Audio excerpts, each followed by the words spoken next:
এই যুদ্ধ আসলে কে উইন করলো, এটা আমি যদি একটু উত্তর দিই। আসলে কে উইন করলে এটা আপনি কিভাবে ডিটারমাইন করবেন, এবং কখন যুদ্ধ বন্ধ হবে সেটাই বা আপনি কিভাবে ডিটারমাইন করবেন? আফগানিস্তানের যুদ্ধ কি শেষ হয়ে গিয়েছে? ইসরায়েলের অবজেক্টিভ যতদিন পর্যন্ত না শেষ হবে ততদিন পর্যন্ত এই যুদ্ধ চলতে থাকবে। যদি আমাদের প্রেসিডেন্ট বলতে পারেন যে কালকে ডিক্লেয়ার দিয়ে যে হ্যাঁ যুদ্ধ আমার তরফ থেকে শেষ, তাহলে কি সত্যিকার অর্থে যুদ্ধ শেষ হলো কিনা? আপনি যদি ইরানের সক্ষমতা দেখেন যে তারা বিভিন্ন গেরিলায় বিভক্ত হয়ে গেছে, গ্যারিসনে বিভক্ত, তাদের আর্মিরা বিভিন্ন জায়গায় বিভক্ত হয়ে গিয়ে তারা নিজেরাই কন্ট্রোল নিয়ে সেখান থেকে তারা যুদ্ধ করছে। হরমুজ প্রণালী এখনো পর্যন্ত আমেরিকা বা ইসরায়েল নিয়ন্ত্রণ নিতে পারেনি। হরমুজ প্রণালীতে আজকেই 3টি জাহাজকে অ্যাটাক করা হয়েছে। এর মধ্যে যদি ইরানের কাছে থাকা ইউরেনিয়ামকে সমৃদ্ধ করে তারা যদি নিউক্লিয়ার বোমা তৈরি করেও ফেলে, তাহলে যুদ্ধ কিন্তু আরেকটা নতুন ফেজে গিয়ে তখন করবে, মানে দাঁড়াবে। এই যুদ্ধটা আসলে কি ধরনের যুদ্ধ হচ্ছে? মানে ইউএস ইরান যুদ্ধ করছে, কিন্তু তারা কি সেম যুদ্ধটি করছে, নাকি আসলে অনেকের স্বার্থ অনেকের মাধ্যমে তুলে নেয়া, কাটা দিয়ে কাটা তোলা, নানা ধরনের ইকুয়েশনের মাধ্যমে একটি যুদ্ধ দেখছে, যেটি আসলে প্রকৃত উদ্দেশ্যই অনেকে খুঁজে পাচ্ছেন না? ধন্যবাদ। যথার্থই আপনি বলেছেন। আসলে যুদ্ধ কিভাবে হয়, আসলে যুদ্ধ আপনি যদি অতীতের যুদ্ধ দেখেন, রোমান সাম্রাজ্যের যুদ্ধ দেখেন, পানিপথের যুদ্ধ দেখেন, তাহলে যুদ্ধ হচ্ছে মানে কনভেনশনাল একটা ওয়ে আছে। যুদ্ধ ডিক্লারেশনের মাধ্যমে হয়, যুদ্ধের কিছু নীতি আছে, সেই নীতিগুলো মেনটেন করা হয়। এবং যুদ্ধ কি কারণে আসলে করা হয় সেটাও খুব ইম্পর্টেন্ট। আমরা যখন দ্বিতীয় বিশ্বযুদ্ধ, সারা পৃথিবী যখন এত সাফার করলো, এত মানুষ আমরা হারালাম, এবং আমরা এর মধ্যে দিয়ে নতুন বিশ্ব তৈরি করলাম, সেই জাতিসংঘ সনদে কিন্তু আমরা বলে দিয়েছি যুদ্ধ কখন শুরু করা যেতে পারে। একটা হচ্ছে সেলফ ডিফেন্সের কারণে, আর একটা হচ্ছে সিকিউরিটি কাউন্সিল যদি যুদ্ধ করার সিদ্ধান্ত পাস করে তাহলে আপনি যুদ্ধ করতে পারেন। তো এইভাবে এটা হলো international definition of the war. যেই ডেফিনেশনে ডোনাল্ড ট্রাম্প যুদ্ধ করছেন, এই ডেফিনেশনকে আপনি আসলে কোনো ডেফিনেশনে ফেলতে পারেন না। এটা কাইন্ড অফ ইগো, ইমোশন এবং সুপার পাওয়ার বা ইম্পেরিয়ালিজম, অথবা পোলার, নিজে মনোপোলার ওয়ার্ল্ড তৈরির যে সুপ্রিমেসি, সেই সুপ্রিমেসির একটা মানে বলতে পারবেন অ্যাটাক, সেটাকে আমরা যুদ্ধ বলছি। আর যেই আমি আপনার প্রথম প্রশ্ন যেটা মামুন ভাইকে আপনি জিজ্ঞেস করেছেন, যে এই যুদ্ধ আসলে কে উইন করলো, এটা আমি যদি একটু উত্তর দিই। আসলে কে উইন করলে এটা আপনি কিভাবে ডিটারমাইন করবেন, এবং কখন যুদ্ধ বন্ধ হবে সেটাই বা আপনি কিভাবে ডিটারমাইন করবেন? আফগানিস্তানের যুদ্ধ কি শেষ হয়ে গিয়েছে? আফগানিস্তান যুদ্ধ 2 দশক ধরে চলেছে, তারপরে আমেরিকা এখন থেকে চলে এসেছে। আবার আমেরিকা আফগানিস্তানের বেস নেওয়ার জন্য প্রেসিডেন্ট ট্রাম্প কিছুদিন আগেই বললেন যে ওই যে বাগরাম যে বেসটা আছে সেই বেসটা তাদেরকে নিতে হবে, রাইট? তো ওই যুদ্ধ তো এখনো শেষ হয়নি। যুদ্ধ লিবিয়া কিংবা ইরাকের দিকে যদি আপনি তাকান, সেই দেশগুলো ধ্বংস হয়ে গিয়েছে, কিন্তু সেখানে আসলে কে উইন করেছে? যুদ্ধে কি আসলে সত্যিকার অর্থে কে উইন করে কিনা? না, প্র্যাকটিক্যালি যুদ্ধে কে উইন করে না। যুদ্ধে আসলে সবাই লুজার হয়। আমরা আমেরিকান হিসেবে লুজার হয়েছি, তেলের দাম বাড়ার ফলে বিশ্ব লুজার এখানে হয়েছে। ইরানিয়ানরা এ পর্যন্ত 1300 জন মারা গেছেন, তারা লুজার হয়েছেন। আমেরিকান সোলজার 7 জন মারা গেছে, 100 জনের উপরে আহত হয়েছে। ইসরায়েলের অনেক ক্ষতি হয়েছে। লেবাননের প্রচুর মানুষ মারা যাচ্ছে প্রতিদিন। ইরানের বিভিন্ন গুরুত্বপূর্ণ স্থাপনা গুড়িয়ে দেওয়া হচ্ছে। এখন এগুলোর মধ্যে দিয়ে আপনি যদি বলেন যে যুদ্ধ শেষ হয়ে গিয়েছে, বা প্রেসিডেন্ট যেটা বলেছে যে আমি যখন চাইবো তখনই হচ্ছে যুদ্ধ শেষ হয়ে যাবে, আসলে কি সেভাবে যুদ্ধ শেষ হবে কিনা? এই একই প্রশ্ন যখন ইসরায়েলকে করা হয়, ইসরায়েল ডিফেন্স মিনিস্টার বলছেন যে না, এই যুদ্ধ ততদিন চলে যতদিন তাদের অবজেক্টিভটাকে অ্যাচিভ তারা করতে না পারে। অর্থাৎ ইসরায়েলের অবজেক্টিভ যতদিন পর্যন্ত না শেষ হবে ততদিন পর্যন্ত এই যুদ্ধ চলতে থাকবে। যদি আমাদের প্রেসিডেন্ট বলতে পারেন যে কালকে ডিক্লেয়ার দিয়ে যে হ্যাঁ যুদ্ধ আমার তরফ থেকে শেষ, তাহলে কি সত্যিকার অর্থে যুদ্ধ শেষ হলো কিনা?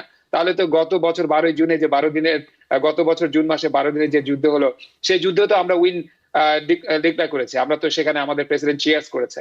তাহলে সেটা কি যুদ্ধ শেষ ছিল? না, সেটা শেষ ছিল না, বরং সেটা আর নতুন একটা যুদ্ধের শেপ শুরু ছিল। তো এখন আমাদের যে পররাষ্ট্রমন্ত্রী আছে, তাকেও যখন যুদ্ধ বিষয়ক যে মন্ত্রী আছে তাকেও যখন জিজ্ঞেস করা হয় যে যুদ্ধ কবে শেষ হবে, তিনি বলেছেন আই ডোন্ট নো। একমাত্র আমাদের প্রেসিডেন্ট, তার যেহেতু একটা হিউজ পলিটিক্যাল ইন্টারেস্ট আছে, তার রিপাবলিকান দলের পলিটিক্যাল একটা ইন্টারেস্ট আছে, তাকে সবসময় উইন দেখাতে হবে, উইন ক্যালকুলেশন করে তাকে দেখাতে হবে। সেই জন্যই তিনি বলেন যে যুদ্ধ যখন খুশি আমি বন্ধ করব, এবং যুদ্ধে আমরা বিজয়ী হয়েছি। তো আলটিমেটলি যুদ্ধে আমি যেটা মনে করি প্র্যাকটিক্যালি, যে এই যুদ্ধটা শেপ চেঞ্জ হবে, কিন্তু যুদ্ধ এখন শেষ হবে না। যদি আমাদের প্রেসিডেন্ট বলেছিলেন যে 4-5 সপ্তাহের মধ্যে এটা শেষ হবে, না, এটা 4-5 সপ্তাহের মধ্যে শেষ হতে যাচ্ছে না। আপনি যদি ইরানের সক্ষমতা দেখেন যে তারা বিভিন্ন গেরিলায় বিভক্ত হয়ে গেছে, গ্যারিসনে বিভক্ত, তাদের আর্মিরা বিভিন্ন জায়গায় বিভক্ত হয়ে গিয়ে তারা নিজেরাই কন্ট্রোল নিয়ে সেখান থেকে তারা যুদ্ধ করছে। হরমুজ প্রণালী এখনো পর্যন্ত আমেরিকা বা ইসরায়েল নিয়ন্ত্রণ নিতে পারেনি। হরমুজ প্রণালীতে আজকেই 3টি জাহাজকে অ্যাটাক করা হয়েছে। যদিও আমাদের প্রেসিডেন্ট বলছেন হরমুজ প্রণালী আগের তুলনায় বেটার, এবং তিনি ওখানকার 16টি নেভি শিপ ইরানের তিনি ডিস্ট্রয় করেছেন, কিন্তু প্র্যাকটিক্যালি তো হরমুজের আসলে কন্ট্রোল এখনো পর্যন্ত ইরানের রয়েছে। ইরান হয়েছে কি তাদের ছোট ছোট মিলিটারিতে বিভিন্ন জায়গায় বিভক্ত হয়ে গেছে। একটা দেশকে যদি আপনি যুদ্ধে জয়ী করতে চান তাহলে সবার আগে যেটা করা দরকার ছিল সেটা হচ্ছে একটা শক্তিশালী অপোজিশন ওখানে তৈরি করা দরকার ছিল। সেই অপোজিশন আমেরিকা তৈরি করতে পারেনি। এই যুদ্ধটা মানে আপনি যদি যুদ্ধ শেষ বলেন তাহলে এই ক্ষমতা আসলে কার কাছে যাবে? খমেনির পরিবর্তে তো খমেনি আসতেছে, ওই দেশে তো একটা নির্বাচিত সরকারও আছে। এটা তো আপনার লিবিয়ার মতো না যে 30 বছরের ডিক্টেটর চলছে, কিংবা ইরাকের মতো না যে একজন ব্যক্তি এতদিন ধরে যা খুশি তাই করছে, সেখানে নির্বাচন হচ্ছে না, নির্বাচিত কোনো সরকার নেই। ইরানের ক্ষেত্রে কিন্তু সম্পূর্ণ ক্যালকুলেশন এখানে ভুল করা হয়েছে। ইরানে একটা নির্বাচিত সরকার আছে, তাদের খমেনি নির্বাচিত একটা সুরার মাধ্যমে, রাইট? একজন খমেনি গেলে আরেকজন খমেনি তৈরি হবে, এটা একটা সিস্টেম আছে। এখন এই ইরানিদের সবচেয়ে বড় জিনিস হচ্ছে তাদের দেশপ্রেম আছে। যখন দেশপ্রেম থাকে তাহলে তখন হয় কি যে আপনি ওখানে ক্ষণিকের সময়ের জন্য একটা দেশকে ধ্বংস করতে পারেন, কিন্তু ওই দেশের মানুষ এবং ওই দেশকে উইন করার জন্য আপনাকে দীর্ঘ সময় ধরে ওয়েট করতে হয়, এবং আপনি হয়তো সেটা পারবেনও না। যেমন পারেননি ইরাকে, যেমন পারা যায়নি লিবিয়াতে, যেমন পারা যায়নি আফগানিস্তানে। ইরানের মানুষের দেশপ্রেম এত বেশি যে তারা তাদের বিরোধী দল থাকতে পারে, তাদের ভিন্ন মত থাকতে পারে, কিন্তু দেশের স্বার্থে কিন্তু তারা সবাই একমত। সুতরাং এইখানে মানে আপনি ততদিন উইন করতে পারবেন না যতদিন পর্যন্ত না ইরানিদের মধ্যে তাদের দেশপ্রেম আছে, তাদের মধ্যে আর যাই হোক তারা নিজেদের মধ্যে ঐক্য রয়েছে, ততদিন পর্যন্ত এই যুদ্ধ কিন্তু শেষ হবে না। আমার ভয়ঙ্কর দিকটা হচ্ছে যে আমরা শেষ বলছি, এর মধ্যে যদি ইরানের কাছে থাকা ইউরেনিয়ামকে সমৃদ্ধ করে তারা যদি নিউক্লিয়ার বোমা তৈরি করেও ফেলে, তাহলে যুদ্ধে কিন্তু আরেকটা নতুন ফেজে গিয়ে তখন করবে, মানে দাঁড়াবে। তো মানে মানে overall এই আমার কাছে যেটা পরিস্থিতি যখন আন্তর্জাতিক সংস্থাগুলো বলছে যে তাদের কাছে এমন কোনো তথ্য প্রমাণ নেই যে ইরান পারমাণবিক শক্তির কাছাকাছি কিংবা সক্ষমতা অর্জন করে ফেলেছে, এই পরিস্থিতিতে তো সেটি সম্ভব হবে না যে এরকম যুদ্ধ অবস্থার মধ্যে দিয়ে তারা আহ, এমন একটি মহাশক্তিশালী হয়ে উঠবে এবং পাল্টা হামলা চালাবে। এমন আশঙ্কার কথা আপনার কেন মনে না, হচ্ছে আসলে? অতখানি শক্তিশালী না হলে ইউ নেভার নো। পারমাণবিক অস্ত্র বলতে যে আপনার ওই যে আপনার ম্যানহাটন প্রজেক্টের মতো বিশাল বোমা বানাতে হবে, নট নেসেসারি। এখন কিন্তু ছোট ছোট পারমাণবিক বোমা কিন্তু তৈরি করা যায়, এবং এগুলোকে বিভিন্ন ভাবে অ্যাটলিস্ট যেই ভয়টা ছিল আমেরিকার এবং ইসরায়েলের যে তাদের যে মিসাইল সিস্টেমটা আছে, রাইট? এই মিসাইল সিস্টেমটা অনেক দূর পর্যন্ত ইসরায়েল পর্যন্ত পৌঁছাতে পারে। এই মিসাইল সিস্টেমটা ডেভেলপ করার পিছনে কিন্তু অন্যতম ভয়টাই ছিল যে যদি তাদের হাতে কোনোভাবে পারমাণবিক অস্ত্র চলে আসে তাহলে তো সেটা ইসরায়েল পর্যন্ত চলে যেতে পারে, তাই না? তো এখন কথা হচ্ছে যে আমরা একটা জিনিস তো পরিষ্কার যে আমরা যদিও গত বছরে আক্রমণ করে বলেছিলাম যে তাদের পারমাণবিক স্থাপনা এবং পারমাণবিক সক্ষমতা সম্পূর্ণরূপে অবলিটারেট করা হয়েছে, আসলে কিন্তু সেটা শুধু মুখের কথা ছিল। বাস্তবিক অর্থে তাদের ইউরেনিয়াম কোথায় আছে এটা কিন্তু আমরা এখনো পর্যন্ত জানি না। এবং সেই ইউরেনিয়ামকে নিয়ে এখন রাশিয়া কিন্তু বিভিন্নভাবে লজিস্টিক সাপোর্ট দিচ্ছে। এখন রাশিয়ার সহযোগিতা এবং ইরান একসাথে হয়ে যে কিছু পারমাণবিক অস্ত্র যদি বানিয়ে ফেলেও, এটা আপনার অবাক হওয়ার কিছু হবে না, কারণ এই চেষ্টা যে তারা করছে না ভিতরে ভিতরে, সেই ইন্টেল তো আমাদের কাছে নেই। বরং ইরাক যুদ্ধ, লিবিয়া যুদ্ধ এবং আফগানিস্তান যুদ্ধ থেকে ইরান শিখেছে যে তাদের শক্তিমত্তা কিভাবে তৈরি করতে হবে।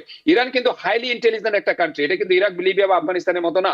ইভেন কি তারা সাইবার অ্যাটাকও কিন্তু অনেক পারদর্শী। তারপরেও সবচেয়ে বড় কথা হচ্ছে যে এই মুহূর্তে নেটো ওখানে জড়িত না, সারা বিশ্ব নিয়ে কিন্তু ইরাক বা লিবিয়ার মতো যুদ্ধ করা হচ্ছে না, এখানে শুধুমাত্র আমেরিকা এবং ইসরায়েল যুদ্ধ করছে। রাশিয়ার মতো দেশ এই প্রথম মধ্যপ্রাচ্যের কোনো দেশকে লজিস্টিক সাপোর্ট, ড্রোন সাপোর্ট দিচ্ছে কিন্তু ইরানকে। সুতরাং এই যুদ্ধে এত তাড়াতাড়ি শেষ হওয়ার কোনো প্রশ্নই আসে না, বরং এটা নতুন ফেজ নিতে পারে বলে আজকে আপনি দেখেছেন সৌদি আরবে কিন্তু আবার আক্রমণ করা হয়েছে। এবং দেখেন ইরান কোন জায়গাগুলোতে এখন আক্রমণ করছে, আমেরিকার কোম্পানিগুলোর ইন্টারেস্ট বা বেস যেখানে, সেখানে কিন্তু আক্রমণ করা হচ্ছে। গুগলের হেড অফিসে আক্রমণ করা হচ্ছে, এনভিডিআর অফিসে আক্রমণ করা হচ্ছে। এখন এগুলো হচ্ছে কিন্তু আমেরিকার প্রায় মানে অর্থনীতির যে বড় ইনভেস্টমেন্টের জায়গা। ইভেন কি এই কথাও আজকে বলা হয়েছে যে কেউ যেন ব্যাংকের আশপাশে না যায়, আমেরিকান সংশ্লিষ্ট যে ব্যাংকগুলো আছে এগুলো থেকে 1 কিলোমিটার আশপাশে ইরান থেকে বলা হয়েছে না যাওয়ার জন্য। এর মানে তারা ব্যাংকগুলোকে আক্রমণ করবে। সুতরাং ইরান কি মানে লেটস সে যদি আমেরিকা বলেও দেয় যে আমরা যুদ্ধ জয় করেছি, যুদ্ধ শেষ, ইরান কি থামবে কিনা? ইরান এই যুদ্ধকে কোন জায়গায় নিয়ে যাবে, এটাও কিন্তু একটা বড় প্রশ্ন। আপনি এখনই বলতে পারেন না যে যুদ্ধ শেষ হয়ে গেছে, বা এখনই যুদ্ধে হিসাব নিকাশ করা এত সহজ না।